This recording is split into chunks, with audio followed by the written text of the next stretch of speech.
ادھر فیصل آباد میں خاتون سے زیادتی کے دونوں ملزمان کو گرفتار کر لیا گیا۔ کارروائی متاثرہ خاندان کی نشاندہی پر عمل میں لائی گئی۔ وزیر اعلیٰ پنجاب مرکزی ملزم دھر لیا گیا۔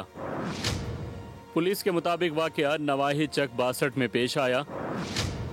خاتون خامند کے ساتھ گھر جا رہی تھی کہ ملزمان نے روک لیا۔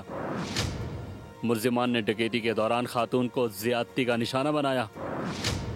متاثرہ خاتون نے پولیس کو بیان ریکارڈ کرایا۔ شوہر نے ملزم کی نشاندہی علی شیر کے نام سے کی۔ میری بیوی ہے شمیلہ نور، اتنا زیادتی ہوئی ہے، اسی اپنے مجرم نو پہچان لیا وا، اسی مجرم پہچان سکتے ہیں کہ ساڈا نام جڑا نام مقدمے سے درج کیتا جائے۔ اسی نہ کسی دباؤ چ، نہ کسی پولیس کے دباؤ چ، نہ کسی رشتے دار کے دباؤ چ، اسی اپنی بالکل خوش آواز چ اس مدعی مجرم پہچان سکتے ہیں تاکہ ساڈا نام مقدمے سے درج کیتا جائے۔ پولیس نے بروقت کارروائی کرتے ہوئے مرکزی ملزم کو گرفتار کر لیا۔ وزیر اطلاعات پنجاب عظمہ بخاری نے کہا کہ متاثرہ خاندان کی نشاندہی پر پولیس نے کارروائی کی، متاثرہ افراد کو انصاف دلائیں گے۔ جب تک وہ ملزم جو آج گرفتار ہوا ہے شیر علی، جب تک وہ گرفتار نہیں ہوا، چیف منسٹر نے ایک لمحے کا جو ہے وہ سکون نہیں لیا۔